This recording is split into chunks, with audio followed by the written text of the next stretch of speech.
Welcome back to Half the Battle.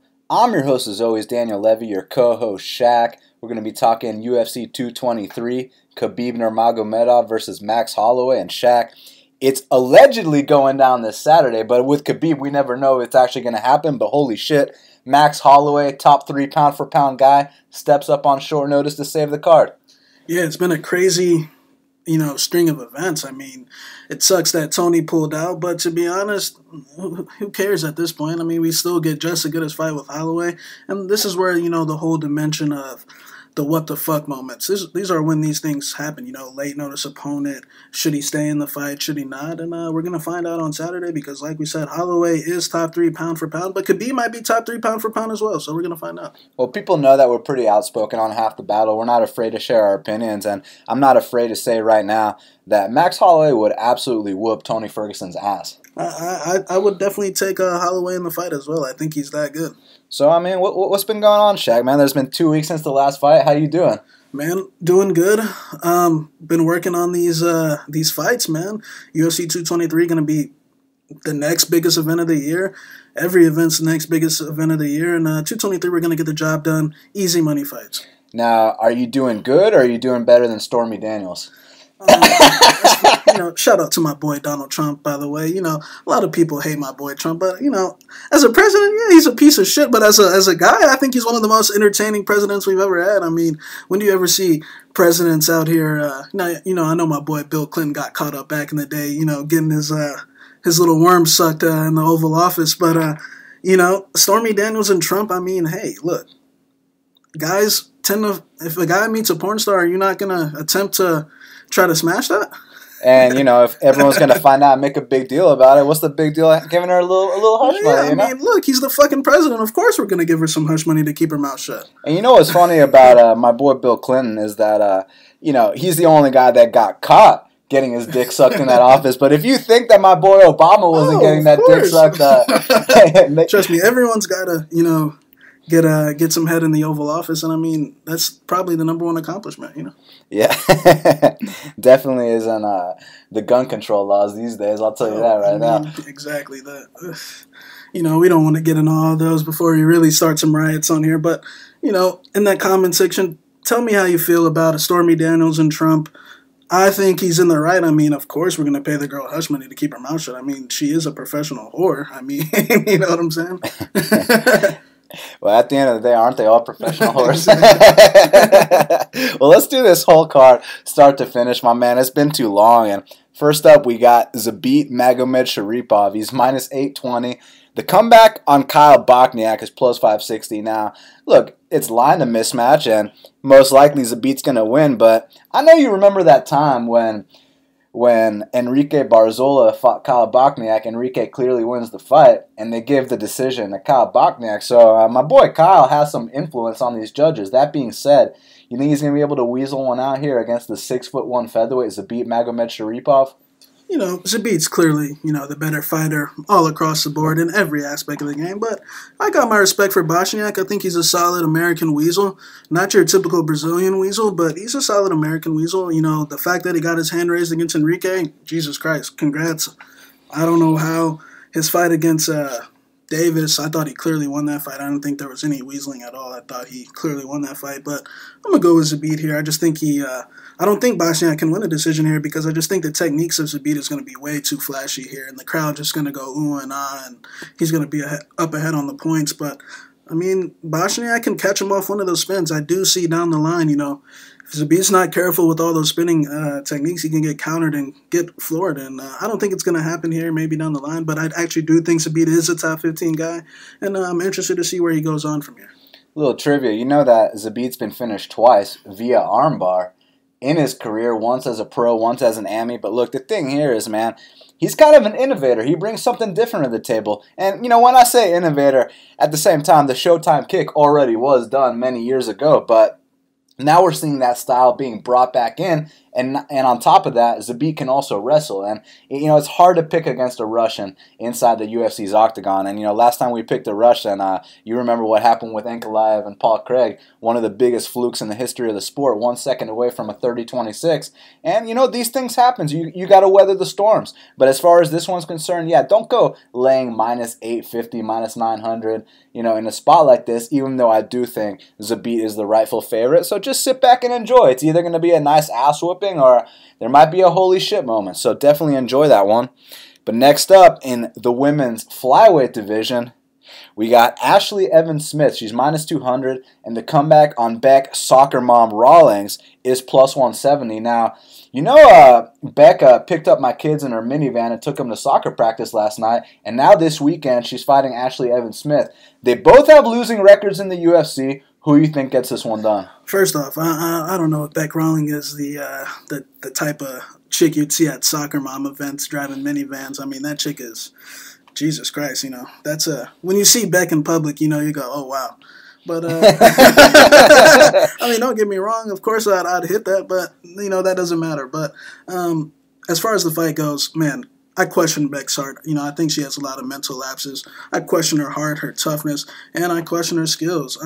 The thing is, I think Ashlee Evans is also a thinker. I mean, we've seen her at times go in there and, you know, think too much. You know, after the end of rounds, you see her talking to herself. You see her, you know, stopping certain techniques because, you know, she doesn't have the confidence in those. But the difference is when you're fighting Ketlen Vieira, who's undefeated, the #1 contender, I don't expect you to win those fights. I expect you to get your ass whipped. Now, her last fight against Sarah Moras, let's be honest here, Sarah Moras is the queen of the fluke armbar in that division. You know what I'm saying? If you fuck around with Sarah and you go on her guard, you might get armbarred, and it happened to her. And we know that the female division is still in those developing stages, and girls are still getting armbarred. So it's a tough fight. I'm going to go with Evans-Smith in this one.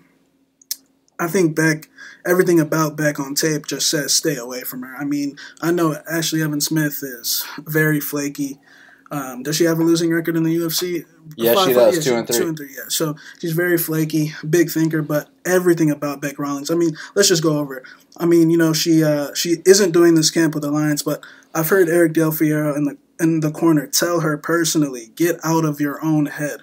Is that the type of fighter you want to bet on? She's in her own head. It's a Kylan Curran situation. She doesn't believe in herself. The second things get tough, she goes in that autopilot mode. She starts wincing. She starts looking for a way out. She's flipping off the crowd in the middle of a fist fight. You know, that's where her focus is on. So everything about her tells me stay away. I think Evans-Smith ties her up. I think the boxing exchanges could be a little hairy. Yeah, Beck has better hands, better hand techniques, but in terms of landing punches, I mean, when we look at the numbers, Ashlee Evans-Smith is one of the most active strikers in terms of female. She averages 10 strikes a minute, so she stays very active. Even though those strikes don't have much on them, I think she's going to stay away on 10 strikes a minute. Those fight metric need to get their shit together. I mean, just attempts, not land attempts, just, you know, activity.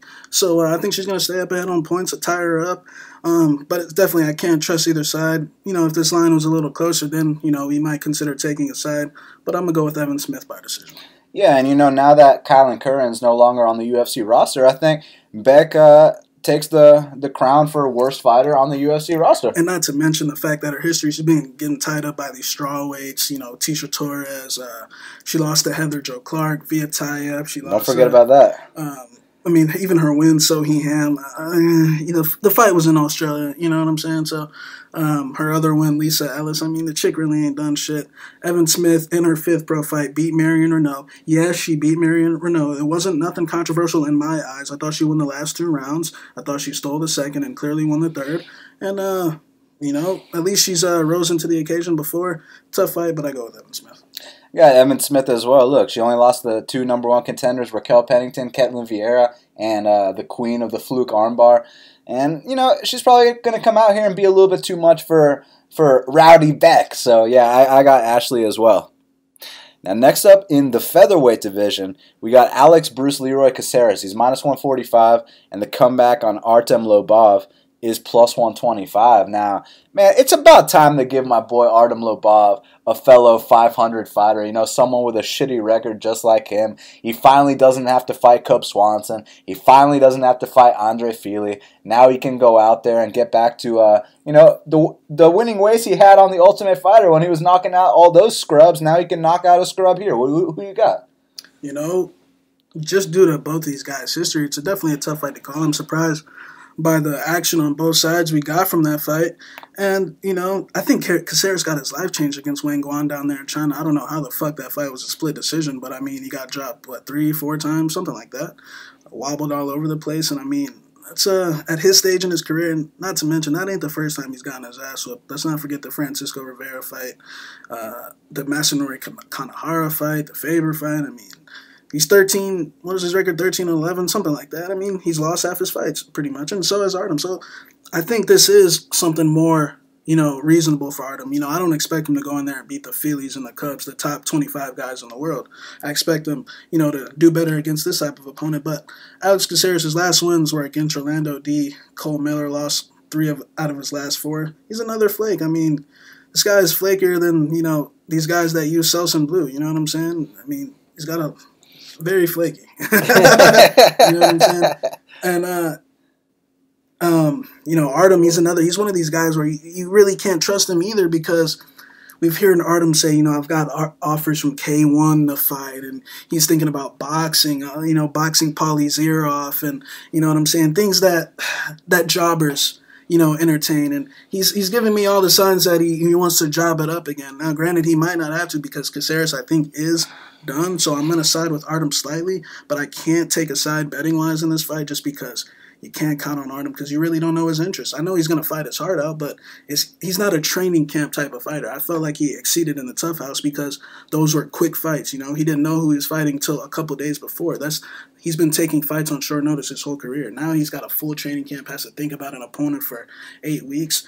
You know, so it's tough to call. I'm going to take Artem just because I do think Caceres is done. I mean, even his fight with Cole Miller, I mean, I just saw Cole Miller 2 weeks ago, and I don't think he's taking a fight anytime soon, you know what I'm saying? Cole Miller's completely done, let's be honest here. He lost the fucking Pugness, you know what I'm saying? So, he really ain't done shit. So I'm going to go with Artem. I think I'm going to go with Artem as well. You know, I just don't think that Caceres can take a shot like he used to. Not that he was ever able to take that good of a shot. I mean, you remember what my boy Cisco Rivera did to him. When you're getting knocked out by 35ers in under 20 seconds, I mean, what else is there to say? And with Lobov, you know, he lets out the gas tank, and if he's got nothing left, then he becomes a walking punching bag. So it's all about, is he going to get him out in the first round and a half, or is Bruce Leroy going to be able to, you know, land some spins and maybe take him down? It's going to be interesting to see if Caceres fights smart and game plans, he could so win a decision here. He could take him down. We know Artem don't like to wrestle. You know, he wants to go toe-to-toe. As my boy Conor McGregor says, stand up and fight, you know? Yeah, and speaking of Conor, you know, Artem's fighting a southpaw here. He's got the best southpaw on planet Earth to train with, but that's also been the case for all his other fights. So, you know, we'll see. We'll see who wins this fight. I probably got Artem, but you know, who gives a shit, right? But this one I do give a shit, because Evan Dunham is minus 145, and the comeback on OAM, Olivier, Aubin, Mercier, is plus 125. And you know, I really liked OAM against Gilbert Burns because, you know, I felt like he was going to expose the walking punching bag that is Gilbert Burns. But now you got a fringe top 25 guy in Evan Dunham. Top 50, he is top 15. This is going to be a tough fight. Who you got? Tough fight. I feel like Mercier has been making solid improvements since the Carlos Diego fight. And, I mean, we just saw what Carlos Diego did to Jared Gordon the other day. I mean, he tied a grown man's hand behind his back and beat his ass. And I think OAM striking has come a long way. I mean, we remember the days where he used to be terrified to exchange punches in the pocket. And, I mean, he went from being terrified, now he's showing me all that good southpaw action with the jab and the straight left hands. And, I mean, the left kick, I mean, he's looking like a real southpaw striker out there now. Dunham is one of these guys where his fights are super hard to gauge because you can't measure intangibles. And when I say intangibles, I'm referring to the heart, the cardio, and, you know, the will to win. And, I mean, those things definitely cannot be questioned about Evan Dunham.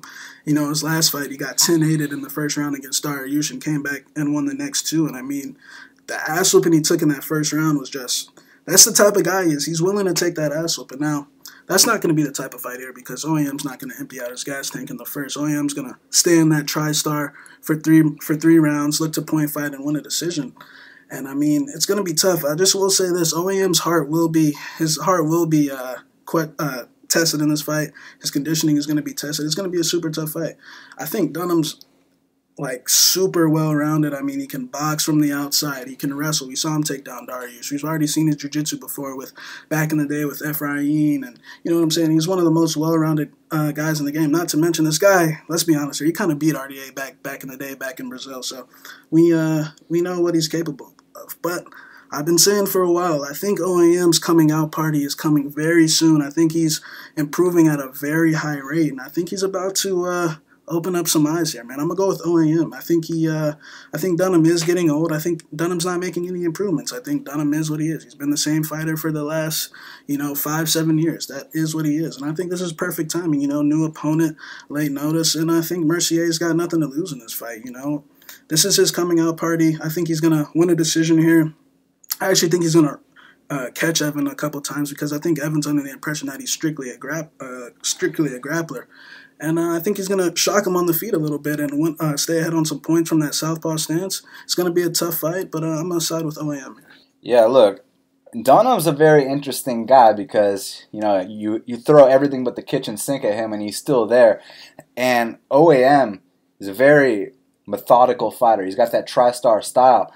But he's got mental lapses in the middle of his fights. I mean, you saw that fight with Tony Martin. He's dominating the first 2 rounds. What the hell happened in that 3rd round? And that's not the first time that's happened either against Carlos Diego. Now, look, I bet Carlos Diego in that spot, plus 265, so there's no shame in losing to him. But it's been a recurring trend that in that 3rd round, he happens to have mental lapses. And you make a mistake against a guy like Evan Dunham, he's going to show you exactly why he's a 15-fight UFC veteran. And I think he's going to win the split decision here. So I'm going to go with the veteran, Evan Dunham. I wish that OAM was fighting Gilbert Burns so we could take advantage of that opportunity, but unfortunately he's not. I got Evan Dunham for the victory.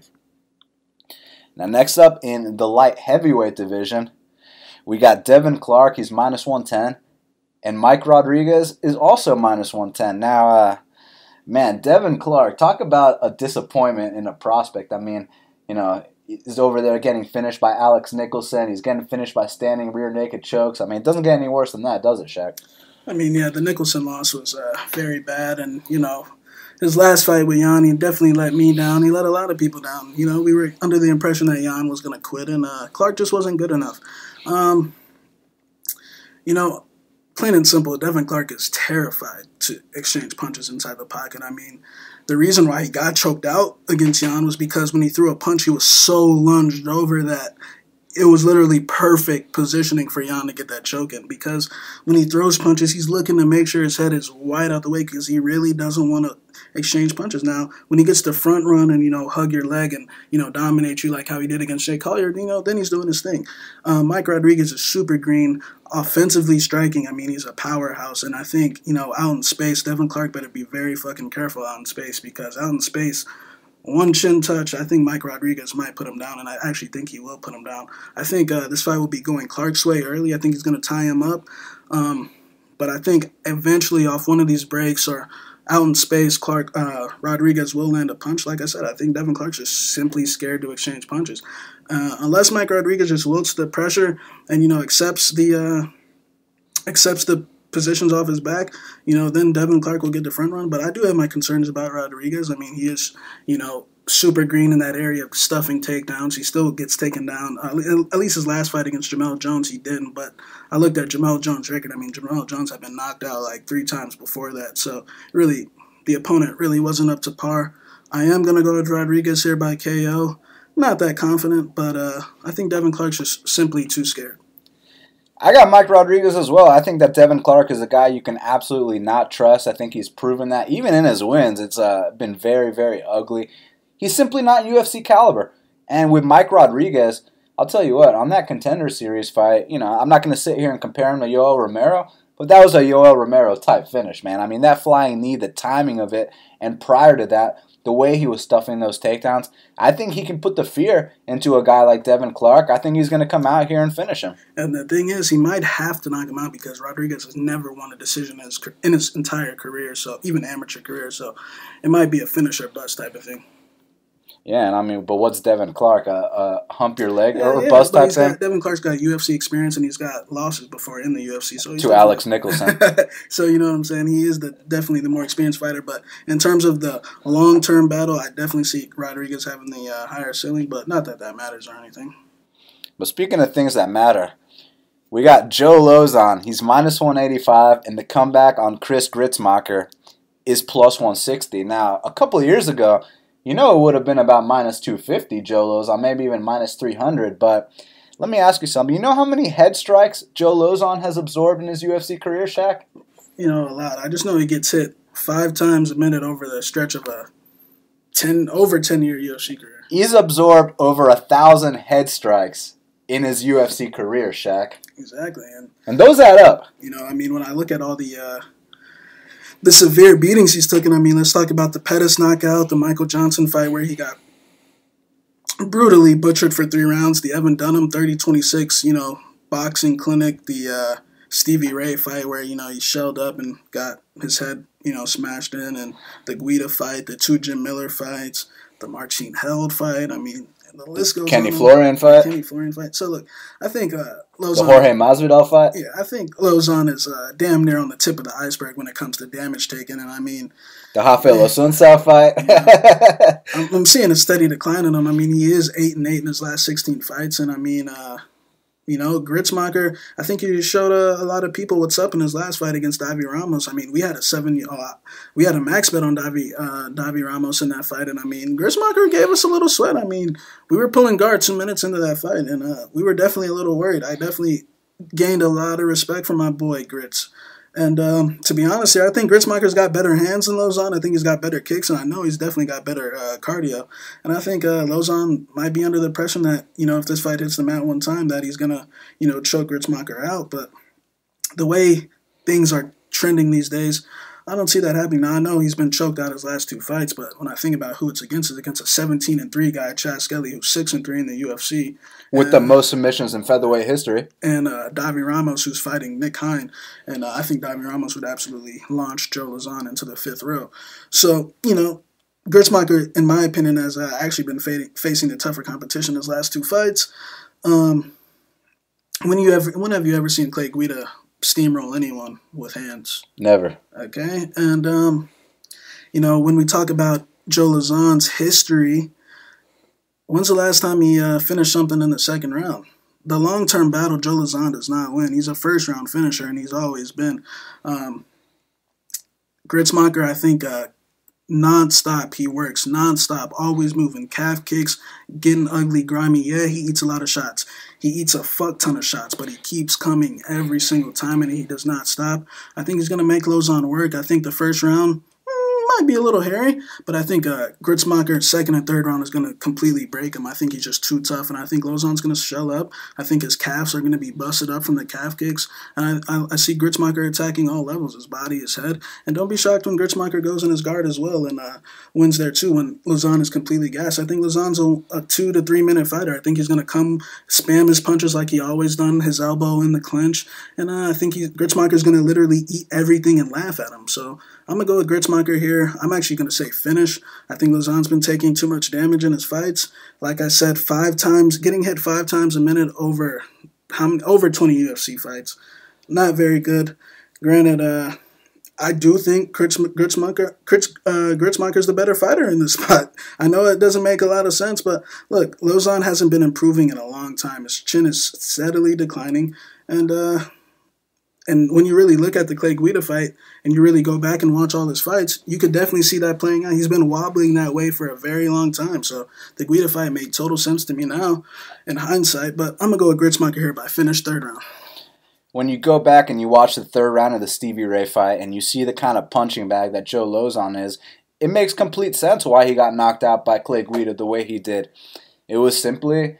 an accumulation of all those wars, all the 1,000+ strikes he's taken to the head over his long UFC career, and now it's finally over. Now he's at that point where you start losing to the guys that you would normally crush, because trust me, a couple years back he would have crushed Chris Gruetzemacher, but this is Gruetzemacher's chance to finally come out here and get a big win. He moved his camp to ATT for this one. He's one of the original guys from the lab. He was in the corner for Benson Henderson in the Frankie Edgar fights. And, he's one of these guys like Brian Barberena. He's got the dad bod going. But you start to slow down on a guy like Chris Gruetzemacher. Fuck you. And he'll tee off on you. And guess what? Joe Lauzon slows down every single fight after the first round. Joe Lauzon, it's not just like recently he's had a cardio issue. He's had a cardio issue his entire career. That's what he's always been criticized for. So it better be a first-round finish for Joe Lauzon, or else it's going to be a complete bust. And I'm going with the upset here, man. I think Chris Gruetzemacher is going to weather that storm. Look, we had a max bet against Gruetzemacher in that Davi Ramos fight, and he made us work for that one. And I think making someone work for something, you make Lauzon work for something, that's a recipe to beat him. I got Chris Gruetzemacher here for the upset. Now, next up in the flyweight division, we got Ray Borg. He's -290, and the comeback on Brandon Moreno is +245. Now, both these guys are super impressive. Now, it just might be a case where Ray Borg might simply be on a different level than Brandon Moreno. I mean, you saw that fight against Jussier Formiga. One doesn't simply win the decision against Formiga, let alone in Brazil. Not only that, one doesn't unanimously in Brazil. One doesn't simply take the back of Jussier Formiga. So just because Ray Borg got suplexed into an armbar, don't hold it against him. Many guys would get embarrassed against Demetrius Johnson, but I got to tell you what, this kid Moreno, he's been coming through for me too. When he fought Louis Smolka, it's funny because at the time Louis Smolka was on a super hot streak, so I'm like, well, Louis Smolka's a -400 favorite, so you know what? He's going to finish him in the first round. Let's take the under 1.5. And the under 1.5 cashed, but it wasn't how I expected. It was actually Brandon Moreno finishing Louis Smolka. And then I also bet Brandon Moreno as an underdog to Dustin Ortiz. He was losing the entire fight until he won. So what that tells me is that Brandon Moreno is an opportunist. So, this fight goes to decision. He's most likely losing, but one explosive move, he could get it done. That being said, do you think Ray Borg is simply too much for him right now? We faded Brandon Moreno's last fight. Yeah, his last fight against Sergio, and I thought he fought admirably. Very tough kid. I think he had a solid start at 125. Wins over Smolka and Dustin Ortiz. That's those are big deals. Those are serious statements. I mean, he's a top 10 guy for a reason. And but to be honest here, I just think there's levels to this game. I just think Borg's better in every aspect of the game. I think Borg came full circle, against Formiga in Brazil. I mean, that was one of the better performances I've seen in that environment. And I mean, look what Jussier's been doing his last two fights. You know what I'm saying? Straight up manhandling Ben 10 and the jab. What's his name? Sasaki. And I think Moreno's a tough kid with a bright future. But I just think on the feet, he tends to plant his feet and just throw wild looping punches. Just trying to spam a bunch of punches. And, I definitely think, he'll land some punches against Borg, but where I see Borg dominating, I think where we'll see the difference is just in the scrambles. I think the second they start scrambling, I think we're going to see the difference between, an elite scrambler at 125 and, Brandon Moreno, who, I think he's a good fighter, but I just think Borg's better in every aspect of the game. Now, I'm not saying Moreno can win. I think, he can win by a guillotine or something like that if, Borg shot in and, he just tapped. But I think Borg pulls this out. I think he just got too many advantages in this fight. I think his move to Jackson's long-term will definitely benefit him. And I think Moreno will have a bright future after this. Yeah, you make a good point about his move to Jackson's, because ever since he did that, he was originally at the rival gym in Albuquerque, New Mexico, with Tom Vaughn as the head coach, Tim Means as a training partner. And since that point, he goes over to Greg Jackson's. He's got Brandon Gibson as a striking coach. You saw that striking in that Formiga fight, completely different guy. So now that he's not afraid to let his hands go, and he knows what it's like to be in there with the #1 pound-for-pound guy, quote-unquote, Demetrius Johnson, it's going to pay dividends when he's in there with Brandon Moreno. And, somebody will counter me with, well, what happened in the Scoggins fight when he got fucking completely dominated? For one, he was still with Tom Vaughn and those guys where, we can see Tim Means ain't been improving. But, hey, Tom Vaughn got a UFC champion, so shout out to Tom Vaughn. He got Nico Montano. But like we said before on the show many times, Justin Scoggins might be the best flyweight in the world if you don't touch his neck. You know what I'm saying? Yeah, I mean, if Justin Scoggins, if the mental could catch up to the physical, the kid would blow a lot of. The kid could be a future world champion. And when he fought Ray Borg, that just happened to be his fucking performance. And I mean, we bet on Scoggins in that fight plus 250. You know what I'm saying? Shout out to my boy Vic for calling that one. He bet that too. But listen, man, Ray Borg, he's simply on a different level than Brandon Moreno. It's all about not getting caught. The long-term battle will be won by Ray Borg here. And also, don't be surprised if Ray Borg finishes Brandon Moreno. But Moreno's got a bright future as well. He's just a kid. He's only, 24 years old or something like that. Came out of nowhere, and now he's in the top 10. So number 16 seed on top 10 in the world. Yeah, and he had a very good fight with Pantoja as well. Pantoja whooped his ass, but it was a solid effort. It was just when he came out there and he stopped Smolka the way he did at the time when he did. Smolka never recovered to this day. He got kicked out the UFC, so... Moreno's no slouch. Let's put it this way: Moreno ruined Smolka's life. Yeah, and Smolka should have never made that video about Sergio Pettis either. It was funny. Yeah, it was fun while it lasted, and shout out to my boy Mateus Nicolau on that easy money. Shout out to my boy Mateus, by the way, big friend of this show. Yeah, I hope they get him a fight soon. Now, next up in the women's strawweight division, we got Karolina Kowalkiewicz. She's minus 190 in the comeback on Felice Herrig. How'd you pronounce that name again? Kowalkiewicz? I mean, what the fuck's her name? Kowalkiewicz. Kowalkiewicz? You know it's Kowalkiewicz, right? And the comeback on Felice Herrig is plus 165. So, I mean, listen, man. It seems like Felice Herrig's gotten her shit together. Ever since...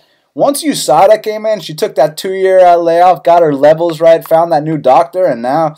She's been firing on all cylinders. The big speculation has been, when is Felice going to resort to her old quitting ways, like how she quit against Randa and Paige Van Zandt. And to be honest here, I think this is an example. Look, things change. Remember when we used to call Rose Namajunas a quitter? Remember literally a few months ago we were calling Jan Blachowicz. Jan Blachowicz was on the verge of getting cut from the UFC. Now he's top 5. And now he's top 5 in the world. Things can change. It's the fight game. Things change. People take... Remember my boy Brad Tavares got fucking stiffened by Rob Whittaker. And takes 2 years off, and Bosch. Takes 2 years off, comes back, and now look at him. You know what I'm Jose saying? Aldo is the #1 pound-for-pound fighter. Now he's been knocked out in 3 of his last 4. Henan Barao.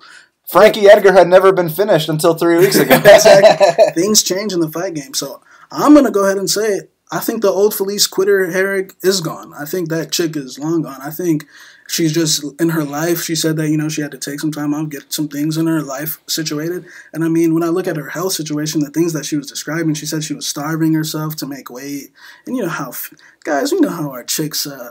our lady friends feel about their weight sometimes. Guys, you know how you're you're getting ready for work and your wife asks you, do I look fat in this? And, you want to say yes, but fuck you know what I'm saying? You want to say yes, but if you don't answer the question correctly, you know what I'm saying, you might be in big trouble. So we know that Felice, maybe in the past she was a little head case here and there, but I think that chick's gone now. Sometimes when fighters face adversities in their career, they take some time off and they come back as different people. Remember when Tony Ferguson lost to Michael Johnson, took 2 years off and won, 10, 11 fights in a row? So we've seen it plenty of times before.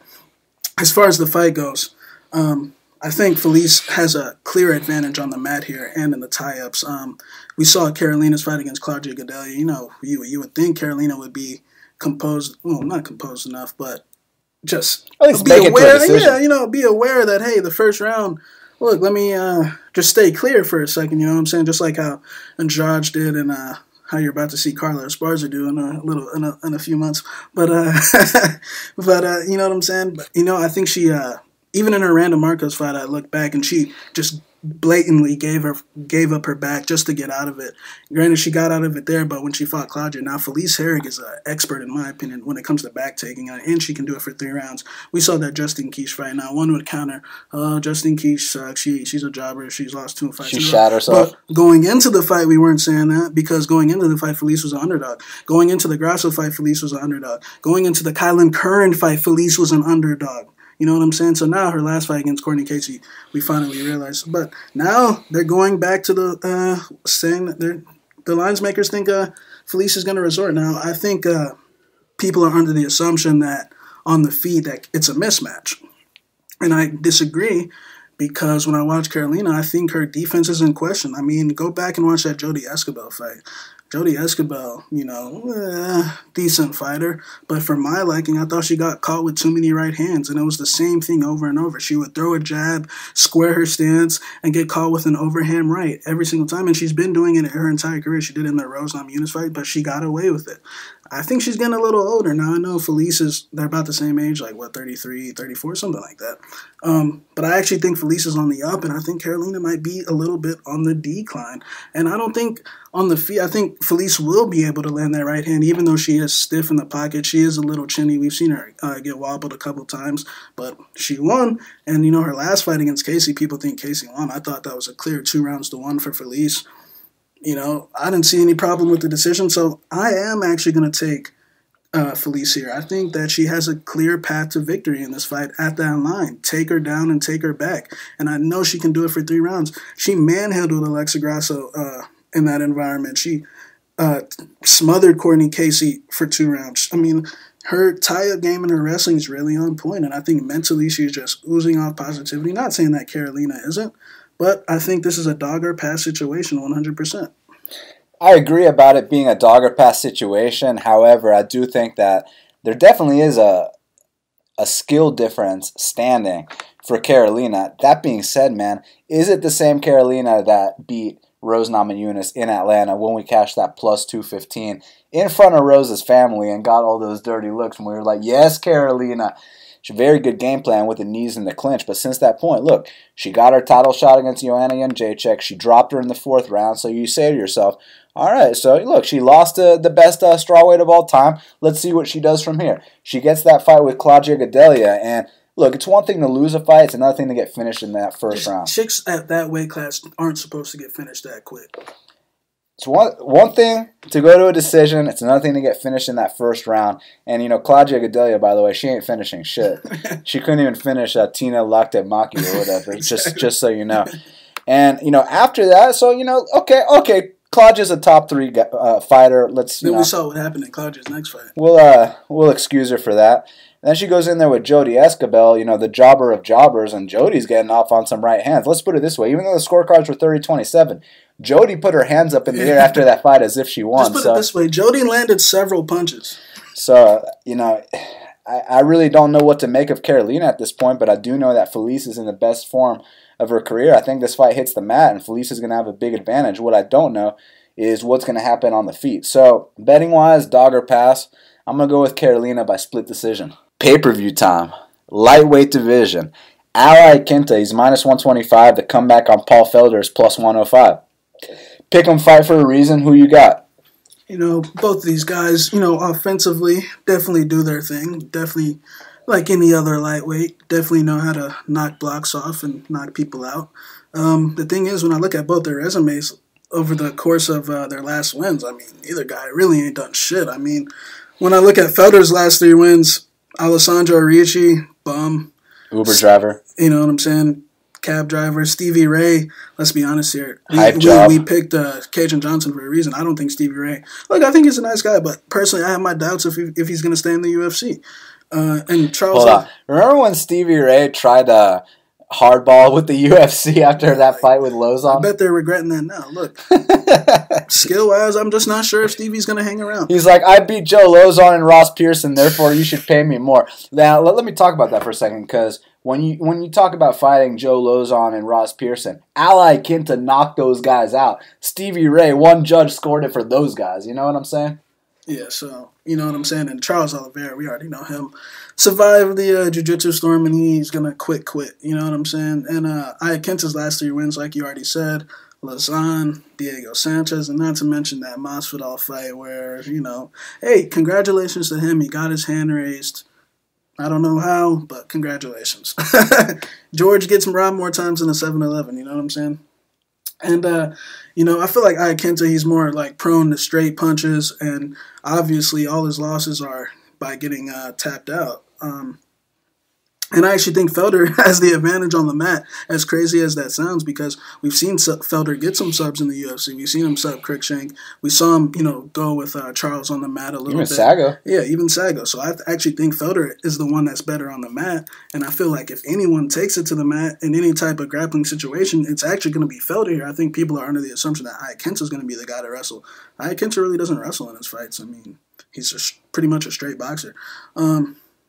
As far as the striking goes, I feel like Felder is one of these guys where everyone is under the impression that he's like one of these top 5 strikers in the division his technique is fucking beautiful. Like his punching form, his kicking form, everything. But I feel like he falls in a habit where he's trying to be too perfect in there, man. I feel like he's trying to slip punches the perfect way, land check knees the perfect way, the low kicks, all that stuff the perfect way, and he's falling behind on points like he did against Ross Pearson, like how he did against Renato. Wait a second. He lost to Ross Pearson? He fucked over a lot of people that night. Everyone had their DJ and Felder parlays that night back in my jobber parlay days. And when they're screaming at the TV, Paul, throw! Paul, throw! And I don't give a fuck if he was icing his shins. I don't give a fuck if he went to fight a night with Barboza 2 weeks earlier. If you're in the UFC and you haven't figured out how to beat Ross Pearson yet... Will Brooks beat fucking Ross Pearson, you know what I'm saying?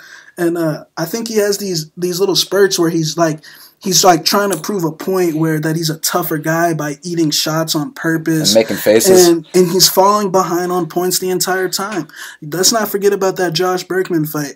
You would think on paper... I remember I bet on Felder inside the distance at like plus 290, like I said back in my jobber days.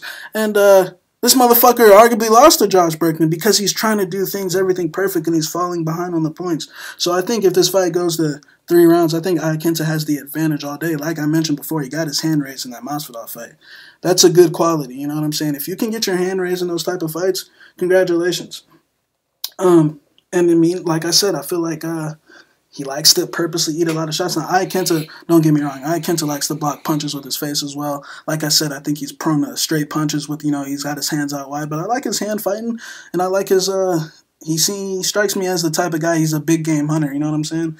It's a tough fight to call. I'm going to go with Iaquinta by decision. Like I said, I think Felder is prone on the scorecards like we've seen before. And I think he better knock Iaquinta out. But the thing is, like I said, I don't think Stevie Ray's on that level. I don't think Alessandro Ricci's on that level. I think Charles is a fucking Brazilian weasel. You know what I'm saying? So I'm going to go with Iaquinta here by controversial decision that, Paul Felder will probably, get on Twitter and complain about and, things of that nature. But I'm going to go with Al by split. Yeah, look, I could see it. If it goes the 3-round distance, then Al's probably most likely going to win because he does have that volume boxing style. But that being said, man, I'm not sure if Al's heart is really into this shit anymore. I mean, the only person he's fought in the last 2 years is Diego Sanchez. And I mean, you haven't figured out how to beat a guy like Diego Sanchez in 2017, 2018. You probably shouldn't be on the roster anymore. So, I don't really put much stock into that. Prior to that, he beat Jorge Masvidal, prior to Reebok, prior to USADA. And, we all know he didn't really beat Jorge Masvidal. Jorge Masvidal beat the absolute shit out of him, dropped him. I'm surprised he wasn't able to finish him. But in this spot, I actually think that Paul Felder has a chance to come out here and not just beat Iaquinta, but finish Iaquinta. I think that Paul Felder is the hungrier guy. I don't think he's the one looking into real estate right now. I'm going to go with Paul Felder via knockout here. Now, also in the lightweight division, Michael Chiesa, he's minus 145, and the comeback on Anthony Showtime Pettis is plus 125. Now, Shaq, I hear Showtime's back, and I've heard that his last 7 fights, he's 2-5. I keep hearing he's back. They say the same thing every fight. Showtime this, Showtime that. He's back, all this stuff. Just like they said before the Eddie fight, just like they said before the Edson, the Dust, and the Charles fight. I mean, even in the Charles fight he won, he looked like garbage to me. When Charles was getting off in the feet and you're still getting taken down in the 2nd and 3rd round against this little Brazilian weasel, just like how we mentioned, a few. And let's just be honest here. If Charles wasn't such a little Brazilian weasel, that fight might have been a little sketchy. Now, Chiesa strikes me as an opportunist, man. He wanted this fight for a reason, I mean, just look at Pettis' last fight. He tapped to a body triangle. And shout out to my boy Dustin as well, friend of the show. And like I said, nothing has changed. His game isn't evolving. I think, maybe 5 years ago, he would have put the fear in a man's heart with his striking, but now the game has evolved. His style of striking really doesn't put fear in people like how it did years ago.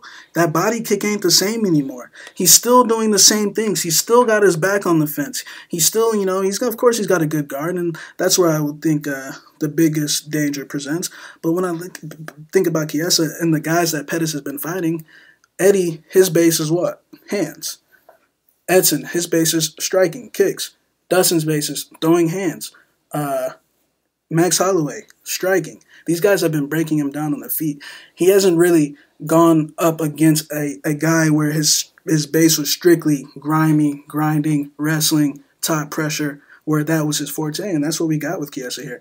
Now, even on the feet, people think, well, Pettis is going to fuck him up in space. I don't think so, because look, when you got a 6'1", a lightweight, especially with that frame, like we know with our boy James Vick, everything's difficult in there. When you try to take him down, it's difficult. Even striking with him is difficult because, as my boy Conor McGregor said, I felt like I was hitting a lot of glove. The shots roll off the glove a lot when you're fighting 6'1", 6'2", 6'3" guys. And I feel like that's going to be the case. I feel like everything's going to be awkward for Pettis in there. And I don't think, as my boy Dustin Poirier said before the last fight, I think Pettis is a front runner. I think when he's out in space, like against Jim Miller, and he's, doing his little striker thing, he's flowing, of course he's having fun. And we know Jim Miller's completely done it, even in that fight. In my opinion, he still found a way to go to his back. I just don't think anything's changing. I don't see any improvements. And it's not, the skill thing is one thing, but it's also a mental thing. I've heard him say personally out of his own mouth that it's been a wanting it issue. A wanting it issue at this stage in your career. It shows me the signs of a broken man. I got Chiesa. I wouldn't be shocked in a finish because we know when Chiesa gets on top, generally it's game over. Now, Chiesa's last fight against Kevin Lee, Kevin Lee in that area, when they both got the same type of strength, and we know Kevin Lee in that division is probably might have the strongest tie-up in that division. Kevin Lee would smoke Pettis, right? Exactly. You know what I'm saying? Kevin Lee, is fucking strong as an ox. He's probably the strongest guy in the division. He full-mounted Tony Ferguson. Yeah, he's probably, besides Khabib, he's probably the strongest guy in the division. So, you know what I'm saying? There's no shame in that, but Pettis is a guy that he's going to accept that bottom position, going for the triangles and arm bars. We're going to get that top position. And like I said, I think things are going to be super awkward on the feet. And it's only a matter of time before we push him in that fence and get real ugly and grimy with him. Typical Chiesa style, and I got Chiesa by finish, but I wouldn't be shocked if it went 3 rounds. You know that Chiesa has beat more top 15 guys than Pettis, right? Of course. Chiesa has wins over Trinaldo. He choked out Iaquinta. He choked out Beneil Dariush. He even beat James Vick on The Ultimate Fighter. What top 15 guys has Showtime beat? He beat Cowboy Cerrone in 2012 and Benson Henderson back when people actually gave a shit about Benson Henderson. But, Benson's fighting fucking Roger Huerta in a couple of days. You know what I'm saying? The game has moved on, guys. no one gives a shit anymore. Look, I'm a fan of Showtime. Look, I was a big fan when he jumped off the cage in the WC. I remember when he had that fight with Bartimus back in the day, when he choked out Alex Karalexis, when he tapped out Shane Roller. Like, those are huge wins. And, he had a lot of surgeries in between those fights. The guy's been taking a lot of miles on his body for a long time. And I think it's finally caught up to him. And we've just been seeing steady decline. He had an entire career before his UFC career, right? He was already a champion in the WEC. He was a champion in the UFC. And now it's over. It's not like he's going from being ranked 15 to 10 to 5 to 1. It's more like going 1 to 5 to 10 to 15. Switching weight classes, missing weight, coming back. When you there's a couple of things that he's done. He's looking for answers. For example, when he was on that 3-fight losing streak to Eddie, Edson, and Rafael, he was saying, well, look, I'm just losing to the top guys, but I'm losing by decision. It's not like I'm getting finished. Well, fast forward a couple of years since that point, not only is he getting finished, he's getting melted in fights, which is things that he would have never done. He would have never taken a seat before like he did against Max. Granted, Max is a top 3 pound-for-pound guy in my mind. But that happened. But still, he still took a seat. And then also, in the Dustin Poirier fight, you're tapping to not a submission, but to a position. You know what I'm saying? So now it's just one of those things, and you're missing weight for title fights. I just don't think that Showtime wants it anymore, and rightfully so, man. Look, he owns his own barbershop. He owns his own sports bar. He owns his own gym. He's a former champion. He's got, the supermodel fiance. So I get it. Come in here, take this $100K, pay off your wedding, and move on to better things. And I think with Chiesa, You know, he's a super deceptive guy. So people are under the impression that on the feet that it's going to be a complete mismatch, and I disagree. You guys remember that time when Michael Chiesa dropped Jorge Masvidal standing? You know what I'm saying? You remember that time? You know, he actually dropped Kevin Lee standing too, right? People don't remember that, but watch that in slow motion. He hit him with a left hand. It was a left hand to the chin, and Kevin Lee went down. Don't at me. Go watch that real quick in slow mo on UFC Fight Pass. And so I don't really think that Chiesa is going to be in that much danger on the feet here, but what I do think is that he's going to be relentless with his takedown attempts. The body lock's going to be on point, and then when he gets on top of Pettis, Chiesa is very, very heavy on top. He has super deceptive ground and pound, just as Jim Miller, what that ground and pound feels like, because as soon as Jim Miller felt it, he gave up that back instantly and got choked out. And don't be surprised when Pettis taps out for the second fight in a row. So whether it's a finish, whether it's a decision, I got Michael Chiesa for the victory here. Now next up, and let's just go ahead and say it, the fight to watch. Calvin Kattar, he's minus 120. The comeback on Renato Moicano Carnero is plus 100. And I'm just going to go ahead and say this, man. These are the two best guys in the featherweight division, right behind Max Holloway and Brian Ortega. Yeah, you heard it. If you put Calvin Kattar and Renato Moicano in the cage with Frankie Edgar, they would smoke Frankie Edgar. If you put Calvin Kattar and Renato Moicano in the cage with Cub Swanson, they would smoke Cub Swanson. They would smoke Ricardo Lamas. They would smoke Josh Emmett. And yes, I did just say Calvin Kattar and Renato Moicano would absolutely blow Frankie Edgar out the water, and I 100% mean that. They are the two best guys in the featherweight division, right behind Max Holloway and Brian Ortega. I agree 100%. We were talking about that the other day. Look, a lot of people... Well, all the action came on Moicano, so I guess people haven't forgotten, but the guy's only loss is to Brian Ortega. Let's not forget that he did take out Jeremy Stevens when he was unranked, when Jeremy was number 5 in the world in America by a split decision. Great performance, in my opinion. And, you know, I know Calvin has all the hype right now, but, you know, I definitely still consider Renato Moicano a serious threat at 145. Like we did say, yes, he would beat Frankie, Cub, Lamas, all those guys. Already beat Stevens. Yeah, so... In my opinion, these are the number 3 and number 4 guys in the world. Now, in the order, it's very tough to call because, like we said, Calvin has all the momentum. Now, basically, Shelby's setting Moicano up now. He thinks he's got a star with Kattar, and gratefully so. I mean, what he did in his debut against Felice, my boy Dan here was telling me long before, like, hey, this dude Calvin Kattar is serious. And, you know, of course... You know, me, I'm thinking, yeah, sure. Turns out, 30 seconds into that fight, I mean, Philly was already broken. And, I mean, of course, someone's going to say, Philly ain't shit. But, I mean, yeah, Philly's top 15 in the featherweight division. Going into that fight, you weren't saying that. You know what I'm saying? So then, you know, after that, I mean, he takes out undefeated Shane Burgos, who had never lost a fight in anything in his life, kickboxing, anything. He never lost a fight. He beat the fuck out of Shane Burgos. And he beat the fuck out of Shane Burgos. And, you know, the second round, you know, people, what happened in that second round when he was shelling up, not answering back? That's what vets do. You know, he had already popped his head back 100 times. Doesn't Yoel Romero take rounds off sometimes? That's what champs do. That's what my boy Cody Stamen does. You know what I'm saying? We take rounds off and we still win. You know what I'm saying? So Kattar strikes me as one of those guys. From the second I saw him, he just struck me as... That, I mean, when you got that record 17-2 and then 18-2, and you see how the wins come by for the most part decision. Now, a lot of people would think, oh, those wins by decision aren't impressive, but the decision wins really they catch my eye. You know what's funny? All these jobbers are like, oh, his name's the Boston Finisher and he doesn't finish fights, so let's hold that against him. All right, you jobbers think about that. What I think about, I see a guy that comes into the UFC with a 16-2 record. That means he already paid his dues on the regional scene. Now he's 18-2. As far as I'm concerned, both of these guys could fight for the world title today. Yeah, so, I mean, this is definitely very tough to take a side in this fight. You know, personally, I'm going to go with Kattar just because I feel like all the action's coming in on Moicano. So if I had to take a side, I'd go with Kattar's side just because I feel like he's got the momentum. Now, this is a desperate Moicano coming in because, I mean, he's possibly might lose 2 in a row here. So it's tough just to go ahead and fade him. It's a tough fight. I'm going to go with Kattar. But it's unfortunate that one of these top 5 guys has to take a L. And yes, like we said before, Renato would smoke Cub and Frankie. That's all I want people to know. They would smoke Cub and Frankie, Lamas too.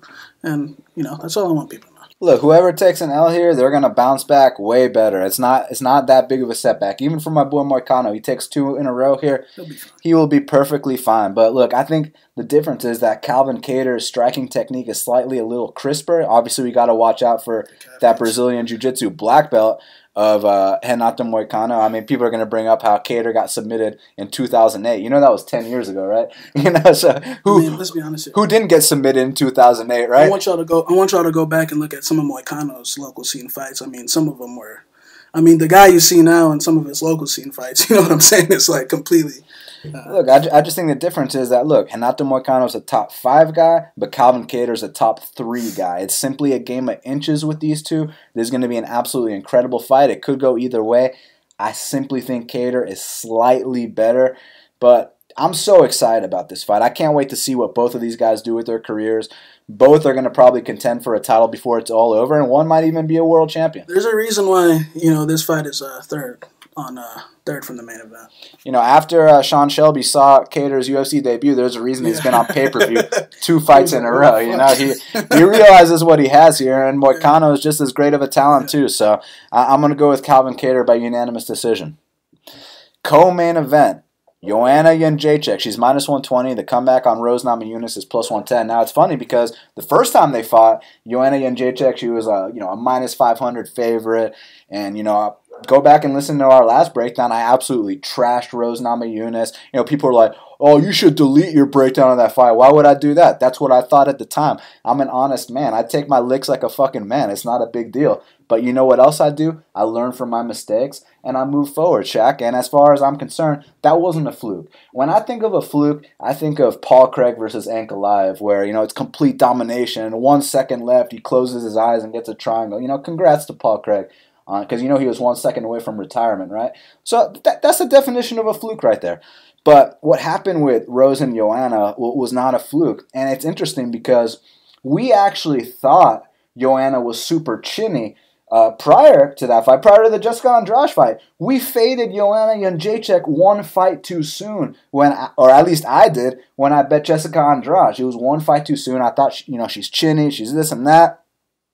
Turns out, she's 7 inches taller than Jessica Andrade. She kept her on the end of her jab. It was 1 fight too soon. But I never thought highly of Rose Namajunas. I was always under the impression that, she's mentally weak and this and that. Because remember, here in Atlanta, when we bet Karolina at +215 to beat her, and, she broke in that fight. But little do we know, there was a little backstory, wasn't there, Shaq? There was a big backstory going on. Like you said before, when I look back at Rose, my thoughts on her before the title fight, actually going into the title fight with Joanna and Rose, I had a gut feeling that, that Rose was possibly the worst type of matchup for her, just in terms of the hand speed, you know what I'm saying? In terms of just the boxing technique. When I think of just straight hands and accuracy and power, I got to give that edge to Rose in pretty much any female fighter when it comes to just straight hands, you know what I'm saying? And we know that Joanna's style over the years has been able to work against these chicks that she already had broken before the fight. Jessica Benet, Karolina. You got to tell them the backstory real quick. Oh, the backstory. Before UFC 201, Pat Barry, her fiance, got fucking arrested while training with Brock out there in Minnesota. Gets arrested for a DUI or something like that. All right, look. 1 week before the fight at UFC 201, Pat Barry's supposed to be over there in Wisconsin, or not Wisconsin, in Minnesota, helping out Brock Lesnar for his fight. And, he calls Rose Namajunas. He's like, look, I'm in bed at my hotel. I'm about to go to sleep. And turns out, this guy's a recovering alcoholic and a pillhead and all these things. And it turns out, he's not really in his hotel room and is about to go to sleep. He's at the bar, getting in fights, getting arrested. It's like, dude, what the fuck is wrong with you? A week before the fight. Now, guys, like I mentioned before, we know how sensitive these fucking females can get at times. Imagine a female, her boyfriend, fiance gets arrested a week before the fight. Now, we were at that event. We saw how, Rose's people, we saw how Gaethje and the jiu-jitsu coach was acting. We could tell there was something up. Now, granted, we knew something was up with Pat. We didn't know it was to this extent. But granted, now we know that Rose had moved out of the house, packed up everything, left the house a week before the fight. Packed up everything out of the house and left Pat there by himself. A week before the fight, she was dealing with all this. So, in the first round, she completely snapped Karolina's head back, and then, the next 2 she quit. Now, I'm going to go ahead and excuse her because I feel like when things got tough, her support system wasn't there. The person she always leaned on wasn't there. And my boy Pat Barry said the reason why she lost that fight was because of me. No one else, because of me. And I agree 100% because, like we said, these females are sensitive, man. Like, she can't be having boyfriend problems a week before the fight. Boyfriend of 10 years, exactly. By the way. You know what I'm saying? That sounds disgusting. Well, it's the truth. It's the truth. We can talk about the other issues some other time. Maybe if she loses, we can go back to making fun of the emotional support talk, you know? But, you know what I'm saying? So, yeah, bro. She's having boyfriend problems before the fight. You remember when JoJo Calderwood fought Marina Moroz and she broke up with her boyfriend, like, the week of the fight? You know what I'm saying? And she got armbarred. Chicks can't be fighting with boyfriend problems the week before the fight. It's just not a good scenario, so I am going to excuse it. And then after that, she comes back, 9 months later. Like a year later. Yeah, a year later with a new haircut, slimmed down, operating on a different frequency, super turned on just mentally. And I mean, we saw what she did to Watterson, complete domination. And we saw what she did to Rose Namajunas. Like I said, she's always had, she's always had the best hands in that division. We already know, Joanna's fairly a one-dimensional fighter. It's either, can she outpoint you from the outside? And when I look at her title reign, Claudia Gadelha dropped her, won the first 2 rounds, and then completely gassed out. We know Claudia's a gassing assassin, you know what I'm saying? She got no cardio.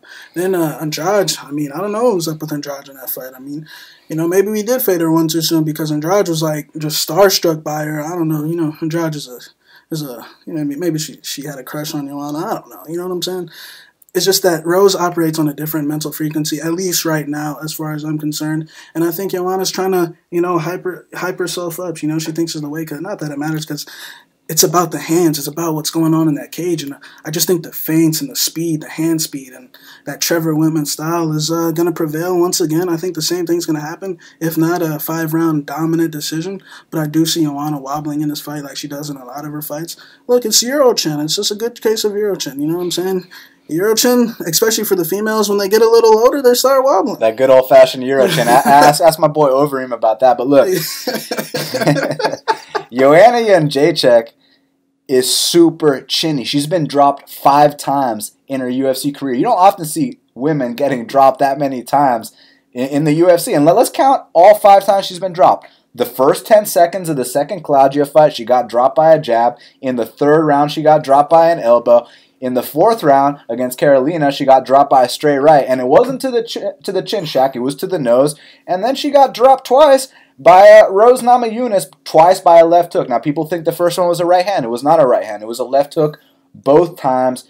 She's super chinny, and you know what's something that doesn't recover, Shaq? The chin never recovers. And look, I know Rose didn't face any adversity in that fight, so we don't know what happens if she does. But look, she operates on a different frequency than Joanna. That was so evident in that first fight. You can blame the weight cut this, weight cut that. Did you hear James Vick blame a weight cut when he lost to Beneil Dariush? That's a sign, exactly. Weight cut this, weight cut that don't mean shit. And, another thing I want to say is, Joanna historically doesn't do good in rematches. The only person to beat her in Muay Thai is the Valentina Shevchenko. They fought 3 times, and I mean, she done that with the fight. The fights weren't close, just put it that way. You can go to YouTube and watch them.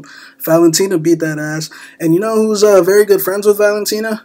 This was a very planned out friendship from the very beginning. Rose sought Valentina out, you know what I'm saying? She knew there's only one chick that ever beat Joanna in anything, and it was Valentina. And she initiated that friendship for a reason, because she was planning this out for a long time. And she doesn't do good in rematches, and plain and simple, I just think Rose is the worst matchup for her. I think she'd probably beat everyone else. I mean, honestly, at this point, I don't know. But I think Rose just has her number. With Rose, she's always been extremely talented. She's always been extremely athletically gifted. I just always question her mental state. But now that the mental is caught up to the physical, watch out. And I feel like people forget she's only 25 years old. She's just a kid, Shaq. And another thing, the title fight with Esparza, she was fucking 2-1 at the time. 2-1 and 22 years old. 22 years old versus Esparza, who had 12 fights at the time, who had already been a champion in Invicta and elsewhere, who was #1 strawweight in the world. 2-1 in there. I think we probably jumped the gun on her, a little fragile. Yeah. Now she's finally put it all together. This is Rose in her prime right here. So this is what people were talking about that whole time, back when she used to fly armbar chicks and sidekick them in the face. And look, shout out to Joanna Jędrzejczyk. She's still Joanna's still my favorite fighter, even when she loses, even if she loses this, you know what I'm saying? She'll still be my favorite female. As far as I'm concerned, she's the first strawweight champion ever. We don't talk about Carla. And look, much respect to Carla because she's actually don't disrespect my girl Carla. She's Carla's. Apologize to Carla. Carla's grown on me a lot. But, I love Carla. But at the time, man, you know that bullying shit on Tough. I wasn't into Carla back then. But you know, Carla's grown on me a bit. But I still consider Joanna to be the first ever strawweight champion. And I think that Rose is going to come out. Look. Historically speaking, when a long-reigning champion loses their belt, they don't just come back and win the belt again, and someone's going to be like, well, what about with Kane and JDS? That was Kane's first title defense. That wasn't a long-reigning champion. Well, I'm saying had 5 title defenses. When a long-reigning champion gets dethroned, they don't come back and win their belt. Renan Barão, Jose Aldo, Frankie Edgar, Benson Henderson, all these guys, they don't come back and win the belt again. Once it's over, it's over. And guess what, Shaq? It's over. So I got Rose Namajunas and also, you know, people wonder, can she go 5 rounds? I've seen her go 5 rounds before. Granted, it was against a punching bag named Paige Van Zandt, but hey, she handled her exactly how you're supposed to. Domination. Beat the fuck out of her. So I do have proof and evidence that she's able to go 5 rounds. So, yeah. And still, main event of the evening, because, you know, between you and me, when Khabib doesn't make weight, Rose and Joanna's going to be the main event. Don't be shocked. We're saying it right here, right now. Khabib might miss weight. Look, the guy is struggling right now. But in case it happens, Khabib's minus 470. The comeback on the featherweight champion and top 3 pound-for-pound talent, Max Holloway, is plus 375. I repeat, there is a plus 375 next to Max Blessed Holloway's name, Shaq. Yeah, man, it's just that type of fight where it's dog or pass for me 100%, man. I'm not going to, what's the line again? Minus 470. Hey, come on, guys. Now, look, you know, somebody else would counter me with, well, it's going to be easy money. He's going to take him down and smash him. Look, like I said before he fought Edson, look, he's probably the best lightweight in the world. I'll give him that. You know what I'm saying? But he's fucking 25-0. Like, I know you don't go through this fucking MMA game without taking an L, bro. Like, you're going all these fights without losing, and it's like, it's gonna happen at some point. Now, these are where the what the fuck situations start happening. These late notice opponents. You should, like I always say on the show, you fight who you train to fight for 8 weeks. You don't take a fight on 1 week against fucking Max Holloway with nothing to lose. You're fighting, it's not fighting, you know, like a Lamas Emmett situation where you're fighting Emmett with nothing to lose. You're fighting Max fucking Holloway, a number 3 pound-for-pound guy, arguably top, he might be number 1 pound-for-pound, if we're being honest here. I mean, how many fights has he won now? 12-fight win streak? Yeah, you know what I'm saying? And I mean, just look what he dismantled Aldo. Like, he gave Aldo every chance to win that fight. He stood in the pocket with Aldo. He gave Aldo his chance to win, and he fucking whipped his ass twice. Now, of course, everyone's going to be like, you know, one would say, well, the second Khabib ties him up, it might be over. And it might be. Look, he might just fucking be way too strong. But, you know, Khabib's already talking about fluke situations. He's already talking about lucky punches and you know, these things that tend to happen, like we saw when Nate Diaz stepped in against Conor the first time on a week notice.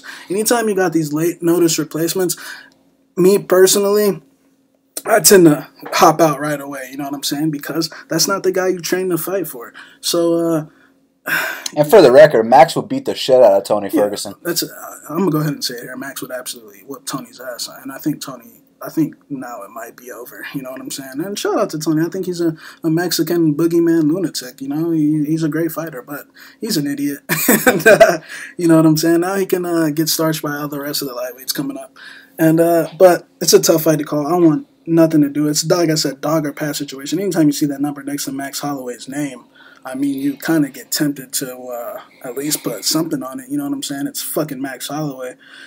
But, you know, I'll take Khabib just because, you know, he has been training. But I don't know, man. I got a weird feeling in my gut. Look, anytime you get the short notice replacement, weird shit happens. Look at Lamas and Emmett. Lamas was supposed to fight Jose Aldo. Yeah. And then he gets, Aldo pulls out, which he is known for. Well, Aldo got moved to Max. And let's just pretend he pulled out because it sounds better. But, he gets the short notice fill-in with Emmett. Emmett knocks him out in the first round. Benil Dariush is supposed to fight Bobby Green. Bobby Green pulls out. They get the short notice fill-in that no one's ever heard of. And Alex Hernandez comes in. Thiago Alves was supposed to fight Zach Cummins. Short notice. Melender steps in, knock him out. Yeah, Alex Hernandez knocks out Beneil Dariush. Even here on the local scene, I got a friend named Diego Bautista. He's supposed to fight this short wrestler. I knew he was going to smoke him. 2 days before the fight, short wrestler pulls out. They give him a tall striker.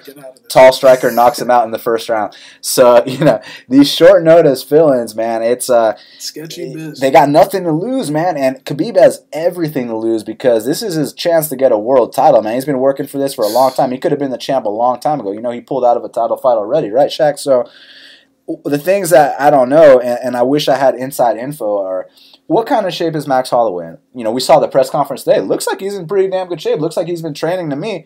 I just want to know because when you're fighting a guy like Khabib, your get-up game better be on point. Your takedown defense better be on point. More importantly, your cardio better be on point. But you know what?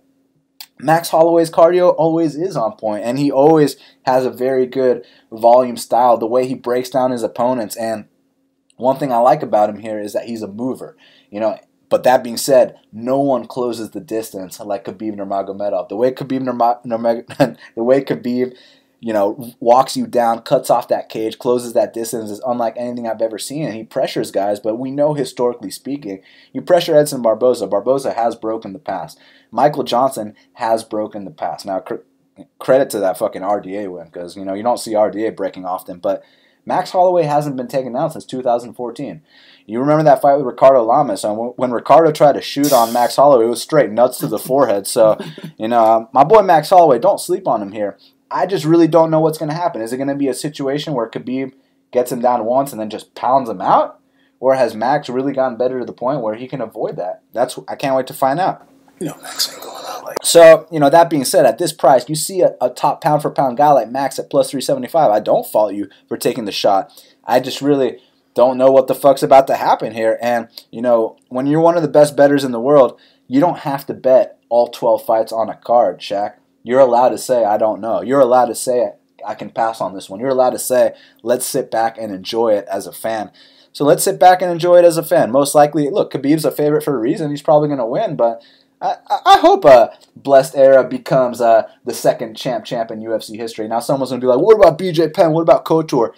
When I say champ, I mean simultaneous. I don't mean at two different times in their careers. I mean at the same fucking time because you do realize he wins this belt, he's going to be the lightweight and featherweight champ. So I hope Max becomes the second champ in UFC history. But, that's why we tune in. That's why we're going to pay the $60 for the pay-per-view. Sit back and enjoy on a Saturday night with our friends and see what the fuck happens. So, you know what I'm saying? May the best man win. Now, before we hit up Kyle Marley for the Big Marley Minute, we got to remind these guys that April is a massive month for us. And not only do we have 3 UFC events, Shaq, we have a Bellator max bet as well. So we got 4 events in April. Every single week is a different one. And if they want to save 15% off every single package we got, all they got to do is use the promo code Matador because, as you know, we're sponsoring Emmanuel Sanchez. He's fighting in the co-main event April 28th against Sam Sicilia for the Fedor vs. Mir card. You go to bestfightpicks.com, use the promo code Matador, M-A-T-A-D-O-R, with a lowercase m to save 15% off any package. And listen, man, 4 events this month. All 4 are going to be huge. We want to go 4-0 on events. And guys, if you had a bad experience with a previous tout service, you guys got to forget about that. In certain times in your life, you got to take a chance if you really want to move forward in life. And fuck those other tout services. Those guys weren't Shaq and Dan. Shaq and Dan are men of their words. Ask any of my clients. They're all happy with their service. All I need is that 1% of your confidence, man. And, I'll earn the other 99%. And, we're here for one job, and that's to make you money, plain and simple. There's no other things that matter in this game. It's about making money, finding these mismatch type of fights, and, it's about consistently getting the money for these fights. And, like I said, if you've had a bad experience before, forget about it. We're the guys to come to. We're the guys that's going to get that bankroll looking right. And, like I said, these lines are softer than Rockhole's chin. And it's all playable lines, too. We're not sitting here giving you minus 300s and calling it locks. We're not sitting here giving you minus 350s. We're giving you slight favorites and underdogs. We ain't giving out no these fights don't go the distance, and you know, we're giving you things that anyone in every book can play, not these props that, you know, some people in this country can't play, the safe things, you know what I'm saying, the things that the jobbers do. And so, they call it safe things and then they lose. Exactly, you know what I'm saying. So bestfightpicks.com, go ahead and shoot us an email, go ahead and message me, bestfightpicks official on Instagram, or Shaq_BFP. We respond to every message that any fan gives us, and we appreciate all our fans as well. Absolutely. Like we said, 4 events in April, 3 UFC events, 1 Bellator event. Use the promo code Matador to save 15% off any package. It's going to be a big fucking month for us, Shaq. I mean, you know, go ahead and if I have to prove myself, I'll prove myself, you know what I'm saying? And go ahead and take the wife out a couple extra nights a week. Take the kids out a couple nights a week. And if you got something on the side, take them out a couple nights out a week as well. And you don't have a significant other, you're just trying to buy an extra sack of Dro, an extra sack of Kush, go ahead and do that. Change that eighth into a quarter. Change that quarter into a half. You know what I'm saying? If you're tired of running out of weed consistently on a weekly basis, we're the guys to call. We'll make sure you never run out. Now let's hit up Kyle Marley for the Big Marley Minute. And joining us now on the Big Marley Minute is Big Marley himself. Kyle, what's going on, man? Not much, man. Long time no talk. It's been too long. I know, right? They made us wait 2 weeks, which is a long time for guys like us, but the good news is we're going to have an event pretty much every single week this April, minus the last week, but then we get that big Bellator event with Fedor and Mir and Emmanuel Sanchez, so I'm pretty excited. But man, I thought we were going to talk about Tony Ferguson versus Khabib, but as you know, for the millionth time, that fight isn't happening, and honestly, man, there's no guarantees that this fight between Max and Khabib is going to happen, but let's say it does happen. I mean, do you give the featherweight champion Max Holloway, you know, a chance here? Because, I mean, look, man, let's be honest. He's a top 3 pound-for-pound talent. It's just the week short notice and all the factors that come into play here. What's your opinion on the matchup? Yeah, I think the week short notice and all those factors really makes it hard to want to pick him. Maybe on a full training camp when he did pull out of a fight just a month ago. But, man, if you add all those things together and then throw Khabib in the mix, and how is he going to do it? I'm not sure, man. And I don't really want to mess with him too much on DraftKings either. But if you do think Max is going to win, you absolutely have to put him in your lineup because you'll never see him at 7,100 again. And if he wins, he's for sure paying that off. I just think that now with the fight change, Khabib is only 9,100 on DraftKings, which is the 3rd most expensive. And now with the fight change, he's the 2nd highest betting favorite on the card. So I think I got to go pretty much all in on Khabib this week. If not all in, I'm thinking 90% Khabib. And then maybe a shot or two on Holloway just in case. But, yeah, I don't see how he gets it done. I think this is going to be Khabib via mauling. So, Rosa and Joanna, they're rematching. The first time I got it completely wrong. Now, my question here is, man, do you view it as a fluke, or do you think that Rose really does have her number? No, I mean, I don't think it was a fluke. She did drop her twice. But, yeah, I mean, who knows? I've never cut weight myself, so I don't even know what all that is like. So I don't know if that's just an excuse or what for JJ. But this is such a tough fight to call, and I've gone back and forth 100 times. So I've decided I'm not going to pick a winner. I'm going to use both of them. And basically every lineup I have, I'm going to have one or the other. And that's how I'm going to go about this. Because, man, I really can't pick a winner. And I know whoever wins is going to score very high. So you're going to need them in your lineup. So let's say I'm going to have 20 lineups. I'll probably go 10 JJ, 10 Rose, and it really won't matter a whole lot to me. Hopefully my best lineup going into that point is the one with the winner. But, yeah, I can't even pick a winner on this, so it's just that close. Chiesa is taking on Pettis. You know, Pettis is 2-5 since he was the world champion, and Chiesa is 5-2 in his last 7 fights. You think that the losing ways for Pettis are going to continue here? I picked Pettis to win, actually. But I do like both guys in DraftKings a bit because Chiesa's more of the DraftKings style you want in this fight. He's going to go for the takedowns, and he wants this fight on the ground. And that's what's going to rack up the DraftKings points. So if you do like Chiesa, I recommend you throwing him in your lineups. But I'm going to actually go with the dog here. Chiesa's 8,600 on DraftKings, and Pettis is 1,000 cheaper at 7,600. I'm actually picking Pettis to win. I think it's going to be a super close fight. But I'll take that $1,000 discount and use Pettis and pay up for Khabib, and basically every lineup. You got to get the dog somewhere, and Pettis is one I like. I'm surprised because normally Kyle Marley goes for the guys that like the takedowns. Yeah, man, I think Pettis is going to be able to keep this on the feet more than people think. And on the feet, I don't think it's even close. So if he can keep it up for 2 rounds, I see a decision win for Pettis. And if he doesn't get taken down, I think he'll be able to get back up. I think he'll be able to avoid the submission, and it's going to be a decision one way or the other. But I can also see like a body kick from Pettis, maybe even round 1. So I'm going to have to go with the dog to save that $1,000. Iaquinta and Felder, it's a pick'em right now. It's boxing versus Muay Thai. Which way you going?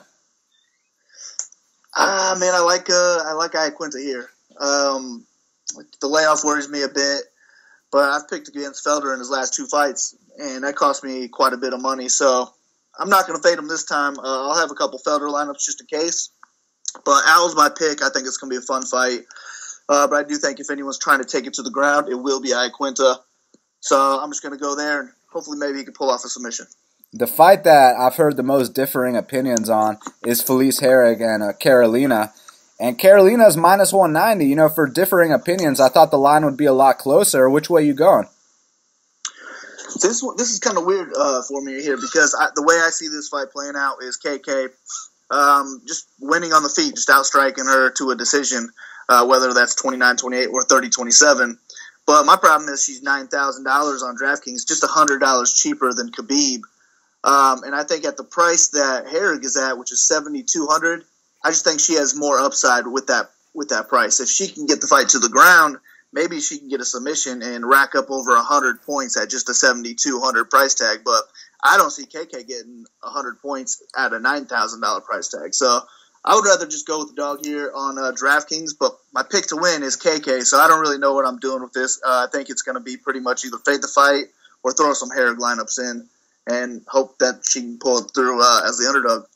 A lot of people are super confident in Ray Borg. They feel like Brandon Moreno, is simply inexperienced to beat a guy like Ray Borg. But as we've seen, Brandon Moreno has played spoiler many times, especially that time against Louis Smolka, that time against Dustin Ortiz. You think he's going to pull off the upset once again? No, I actually like Borg in this one. I think it's going to be a fun fight, too, and it'll be under-owned. Because Borg is right in the middle of Zabit and Khabib, and everyone is going to start their lineup with Zabit and Khabib, so they're going to overlook Borg. And that's why I like him, actually, because I do think this is going to hit the ground. It's going to be a lot of transitions, and these little guys are just going to rack up points. So I think you got to have either one, really, in your lineups, whichever way you're picking, but I think Borg is going to come away with a decision, and I think he can actually score up there with Khabib and Zabit. So I think he's going to be under-owned, maybe 10-15% owned. So I think I'm going to be above that myself, and I'll probably have 20% Borg. I'm not sure how much I'm going to have of Moreno, but my pick's Borg, so I'll be having more of him for sure. Well, speaking of Zabit, you about to lay down that price? Yeah, I can't fade Zabit, man. He scored, God, what did he score in his last fight? Let's see here. 152 in his last fight. So that ceiling is just too big to fade, even as the highest priced guy on the card. He's going to have to score more than anybody else, but he's got a really good shot at doing that. So yeah, I think it's probably Zabit or pass here for me for the most part, but I'm not going to go all in on him just because he is going to have to score more than everybody on the card, and I think Khabib is probably the best play on the card. Well, before I let you go, man, any fights I'm leaving out here? Nah, man, I think we got it all. Can't wait for him. Hopefully we can win some money.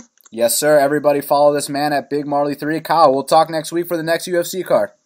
Sounds good, man. Talk to you then. Good luck. All right, brother. You too. And, man, my boy Big Marley, I missed him on that 2-week off break, man. Once again, he's always killing it with the DraftKings advice, and that is why he is considered worldwide the #1 MMA DraftKings guy on planet Earth. Yeah, Kyle Marley is a 3-time champion for a reason, and I wish him.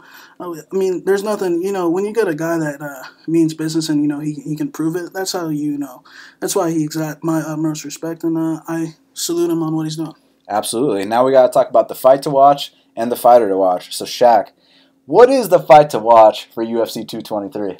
A fight to watch, in my opinion, is going to be Kattar versus Moicano. 2 top 5 guys, yes. Like I said, 2 top 5 guys. And possibly top 3 guys. And I think the winner of this fight, arguably, is going to be 1 win away from a title shot with an impressive finish. Ortega's up there and, Jeremy's up there. But it's no guarantee that Jeremy's going to handle business, you know what I'm saying? So, these guys are top 5 for a reason, and this is the fight to watch. I mean, it's going to be a super chess match. We got that jab from Kattar, and we got that calf kick from Moicano, and, the mat game as well. So I'm interested to see that fight. Yeah, look, I hate to be boring, but the fight to watch is obviously Moicano versus Kattar. Like I mentioned, in case you guys didn't hear what I said earlier, Calvin Kattar and Renato Moicano would smoke Frankie Edgar today if they fought. Okay? And obviously, being that they would smoke Frankie, they'd also smoke Cub, Lamas, Emmett, Jeremy, Zabit, all these other guys, Darren Elkins. It doesn't matter. We're looking at the number 3 and number 4 guy in that division right behind Max Holloway and Brian Ortega. Calvin Kattar versus Renato Moicano is your fight to watch. So, Shaq, who is your fighter to watch? My fighter to watch is actually going to surprise some people. It's going to be Gruetzemacher, man. I feel like, a guy on, for, his career has basically been, a struggle. You know what I'm saying? He's been in these situations where, things haven't gone his way. He's been mashed up with the Chaz Skellys and the Davi Ramoses of the world, and I feel like this is a good matchup. Real quick, someone's going to talk shit about my boy Chaz Skelly. He's fucking 17-3, okay? That's a winner. He's won 17 out of 20 fights. He's only lost 3 times. So tell me your favorite fighter's favorite record, you know what I'm saying? He's gotten his hand 17 out of 20 times, just put it that way. So, I think Gruetzemacher this is an opportunity for him to have a moment that he remembers for the rest of his life. Going into the fight, he's viewed as the bum, the jobber, you know what I'm saying? And I think he's going to shock a lot of people, and I think he's going to be the fighter to watch, and I think he's going to get the biggest one of his career. And look, my fighter to watch is the champion, Rose Namajunas. She's an underdog as the champion right here. You don't often see that. You don't often see champ underdogs, and I feel like she's got a point to prove here. Was the first fight a fluke? Or was it legit? Is it simply her time? And that's why we're tuning in. That's why we're going to drop the $60. I want to find out firsthand because, look, Joanna Jędrzejczyk at one point, she was setting a significant strike records on these girls' faces, and she couldn't even land a punch on Rose Namajunas. So, now they're going to run it back. We're going to find out, if it was a fluke or not. And for that reason, Rose Namajunas is my fighter to watch. Well, Shaq, we did it. It's going down this Saturday. UFC 223. Khabib Nurmagomedov versus Max Holloway, Rose Namajunas versus Joanna Jędrzejczyk, Calvin fucking Kattar versus Renato Moicano, Anthony Showtime Pettis versus Michael Chiesa. I cannot wait. It's going to be badass. They can follow you at MMA Genius 05. They can follow me at Best Fight Picks. They can follow our Instagram at Best Fight Picks Official. Make sure you go to bestfightpicks.com. If you want our plays, use the promo code Matador with a lowercase m to save 15% off any package up until Emmanuel Sanchez's fight, April 28th. Subscribe to Half the Battle on iTunes, SoundCloud, YouTube, and Stitcher. Hook up those 5-star reviews on iTunes. Take a picture of that 5-star review, and we'll give you a free bet. And matter of fact, guys, tune in next week for UFC. What is it? Glendale Poirier versus Gaethje. I'm gonna run a nice little promotion for all the guys out there listening. The guys that are still on the fence, they're still wondering if I mean what I say and I say what I mean. Just ask my clients. But for all those guys on the fence, I'm gonna run a little promotion next week. So make sure you tune in to the show. And until the next time, let's cash these bets.